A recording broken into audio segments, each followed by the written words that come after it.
ดีค่ะ Patchwork Quilt by ไม่มีนะคะวันนี้ไม่มีมาสอนทำบล็อกพื้นฐานง่ายๆอีกบล็อกหนึ่งนะคะภาษาอังกฤษเรียก half square triangle นะคะหรือบล็อกที่สามเหลี่ยมใช้ผ้าสามเหลี่ยม2 อันมาต่อกันกลายเป็นสี่เหลี่ยมจัตุรัสนะคะหน้าตาแบบนี้นะคะก็บล็อกนี้ที่ไม่มีทำนี่มีขนาด 2.5 คูณ 2.5 นิ้วนะคะก็เวลาทำเราจะใช้ผ้า2ชิ้นนะคะขนาด3นิ้วนะคะ2ชิ้นด้วยกันที่จริงแล้วตามสูตรเนี่ยจะเจอในหนังสือว่าให้บวกขึ้นไป3ส่วน8นิ้วนะคะแต่ไม่มีลองแล้วรู้สึกว่ามีความยุ่งยากนะคะแล้วก็เสี่ยงต่อการที่จะพลาดนะคะก็คือจะไม่ได้บล็อกตามขนาดที่ต้องการมีก็จะบวกไปครึ่งนิ้วเสมอก็คือถ้าไม่มีต้องการบล็อกนี้ขนาด 2.5 นิ้วไม่มีก็จะใช้3นะคะถ้าแม่มีต้องการบล็อกนี้ขนาด3นิ้วแม่มีก็จะใช้ผ้าขนาด 3.5 นิ้วนะคะอันนี้ขนาด 2.5 นิ้วนะคะก็จะใช้ผ้าขนาด3นิ้วนะคะ2ชิ้นนะคะวิธีทำก็ของแม่มีนะคะก็คือแม่มีจะขีดเส้นตรงกลางนะคะเป็นแนวทะแยงมุมนะคะก็เป็นดินสอก็ได้เป็นปากกาก็ได้นะคะก็ขีดให้เห็นชัดที่สุดนะคะแล้วก็มาวางซ้อนกันแบบนี้นะคะเย็บด้วยตะเข็บโทษนะคะขอปรับนิดนึงโอเคเย็บด้วยเผื่อเย็บนะคะขนาด1/4 นิ้วเหมือนเดิมนะคะวิธีทำของเราก็คือเย็บที่1/4 นิ้วห่างจากเส้นที่เราขีดไว้นะคะ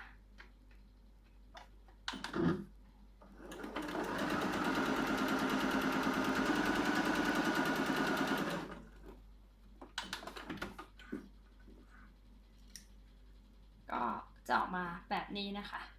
ก็ตัดได้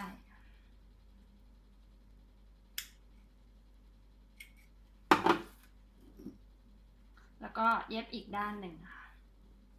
ห่างจากเส้นที่ขีดไว้1/4 นิ้วเหมือนกัน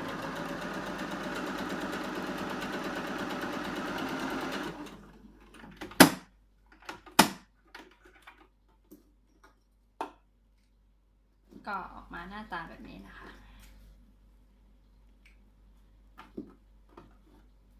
เราก็ใช้กรรไกรนะคะหรือว่าคัตเตอร์ก็ได้แล้วแต่ถนัดนะคะตัดตรงกลางเลยค่ะตรงเส้นที่เราขีดไว้แต่แรกตัดตรงไม่ตรงไม่สนใจนะคะไม่เป็นไรเพราะว่าสิ่งที่เราสนใจคือเส้นที่เราเย็บไว้เมื่อกี้ต่างหากนะคะที่ต้องเป็นเส้นตรงแล้วก็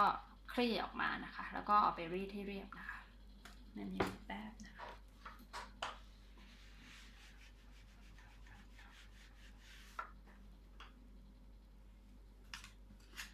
เมื่อรีดแล้วก็จะออกมาหน้าตาแบบนี้นะคะแล้วเราก็มาใช้บรรทัดไม้บรรทัดนะคะตัดให้ได้ขนาดจะเห็นว่าไม้บรรทัดแม่มีอุปกรณ์พิเศษนะคะก็คือจะเห็นว่ามีแถบเส้นเทปนะคะแปะไว้นะคะจะเห็นจากดูสภาพจะรู้ว่าแปะไว้นานมากแล้วนะคะเนื่องจากว่าบล็อกนี้เป็นบล็อกที่ไม่มีชอบนะคะใช้บ่อยนะคะก็เวลาไม่มีใช้ไม่มีก็จะแปะไว้ตรงแนวเส้นขอบนี้นะคะที่จะใช้ก็คือถ้าไปตาม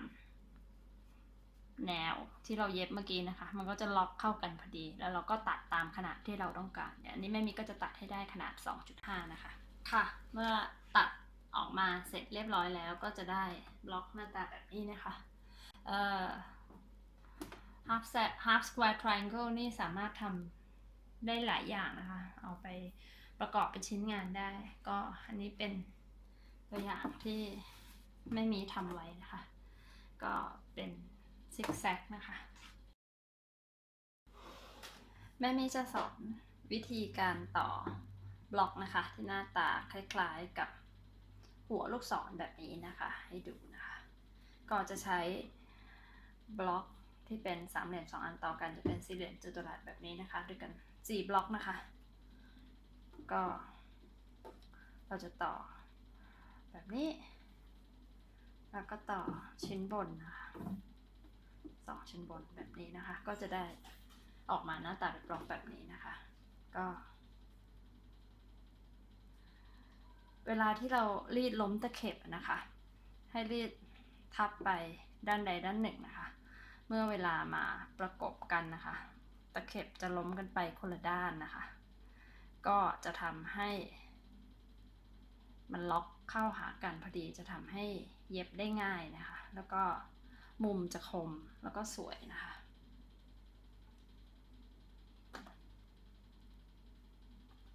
ก็เราใช้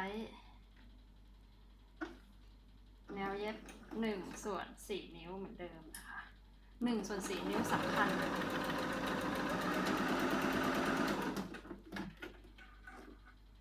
การที่เราเย็บให้ได้1/4 นิ้วเท่ากันทุกครั้งนะคะจะทำให้เวลาเราต่อผ้านะคะมุมก็จะพอดีแล้วก็คมสวยนะคะนี่เราก็ต่อแบบนี้นะคะ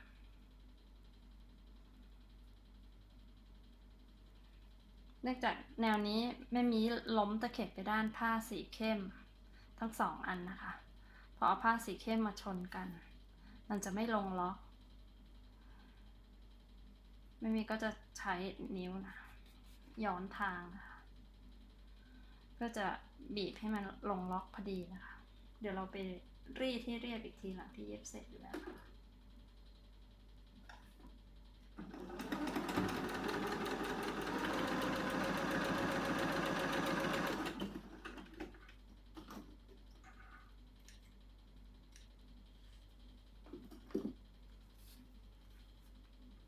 ก็ให้มุมมันเข้ากันล็อกกันได้พอดีนะคะเดี๋ยวรีดให้เรียบก่อนนะคะ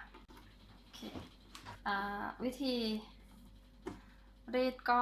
เหมือนเดิมค่ะ2 อันที่จะมาต่อกันล้มตะเข็บไปคนละด้านนะคะก็ชิ้นบนไม่มีล้มตะเข็บมาด้านซ้ายนะคะชิ้นล่างล้มมาด้านขวาพอต่อกันตะเข็บจะได้ล็อกพอดีนะคะก็อันนี้ก็ยาวนิดนึงอันนี้ก็อาจจะใช้เข็มกลัดเทคนิคการกัดเข็มกลัดก็คือจะให้เป็นรอยต่อตรงไหนก็เอาเข็มกัดตรงนั้นนะคะไม่ได้กัดหัวกัดท้ายกัดตำแหน่งที่จะให้ต่อเลยนะคะแล้วก็ในส่วนอื่นเราสามารถถ้าไม่ถนัดก็จะใช้เข็ม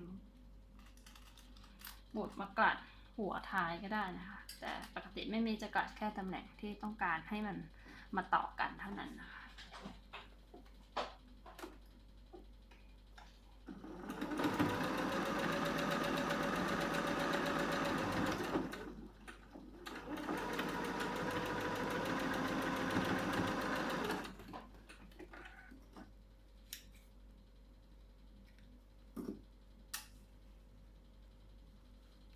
ถ้าเราเย็บได้สวยเรียบร้อยพอดีนะคะหมายถึงได้ตะเข็บ1/4 นิ้วเท่ากันพอดีต่อมามันก็จะพอดีลงล็อกพอดีนะคะมุมก็จะคมสวยแบบนี้ไปรีดอีกทีเมื่อรีดเรียบแล้วนะคะก็หน้าตาก็ออกมาเป็นแบบนี้นะคะก็ไปต่อเป็นชิ้นงานก็ได้อีกหลายรูปแบบนะคะก็ต่อเป็นเส้นแนวก็จะได้ออกมาเป็นซิกแซกนะคะหรือว่าจะต่อขึ้นตรงๆก็ได้นะคะการต่อผ้านะคะนอกจากเราให้ความสำคัญกับจักรกับการเย็บให้ได้ตะเข็บ1/4 นิ้วทุกครั้งที่เราเย็บนะคะการรีดก็ถือว่าเป็นสิ่งที่สำคัญนะคะก็ไม่มีจะต้องมีเตารีดแล้วก็ที่รองรีดอยู่ข้างตัวนะคะก็คือเย็บไปรีดไปนะคะจะใช้เตารีดไอ้น้ำหรือไม่ไอ้น้ำก็ได้นะคะใช้เตารีดธรรมดาแบบที่เราใช้รีดเสื้อผ้าเนี่ยค่ะเพียงแต่ว่าก็ต้องอยู่ใกล้ๆมือให้ใช้ได้สะดวกก็คือจะเห็นว่าต่อผ้าไปรีดไปนะคะเพื่อให้ได้ผลงานที่มันออกมาแล้วก็เนียบอาจจะมีบางบล็อกนะคะที่ไม่จำเป็นต้องใช้เตารีดไปต่อผ้าไปนะคะใช้เพียงแต่มือรีดให้เรียบก็ได้แต่ถ้าเป็นบล็อกที่เป็นสามเหลี่ยมเข้ามุมคมๆแบบนี้นะคะอย่าง half square triangle แบบนี้แม่มีแนะนำว่าให้รีดทุกครั้งนะคะหลังจากที่ต่อเสร็จก็จะทำให้ชิ้นงานออกมาสวยงามนะคะดูแล้วประณีตแล้วก็เรียบร้อยค่ะก็เสร็จไปอีก1บล็อกนะคะสำหรับคลิปนี้นะคะก็ถ้ามีคำถามหรือว่าสงสัยนะคะคอมเมนต์ไม่ได้นะคะไม่มียินดีตอบนะคะแล้วก็สำหรับคนที่ไม่มีจักรอยากจะถามเรื่องวิธีการเย็บบล็อกวิธีนี้โดยที่เป็นลักษณะการเย็บมือนะคะก็อาจจะแตกต่างกันไปก็คอมเมนต์ไม่ได้หรือว่าไปกดไลค์ไว้ที่Facebook ของแม่มีก็ได้นะคะเดี๋ยวจะขึ้นชื่อเฟซไว้ให้ท้ายคลิปนะคะ เผื่อว่ามีคำถามมีอะไรเราไปคุยกันหรือโชว์ผลงานกันนะคะใน Facebook ก็ได้นะคะยังไงก็ฝากกดไลค์แล้วก็ Subscribe ใน Channel ของไม่มีด้วยนะคะแล้วก็เจอกันใหม่คราวหน้านะคะสวัสดีค่ะ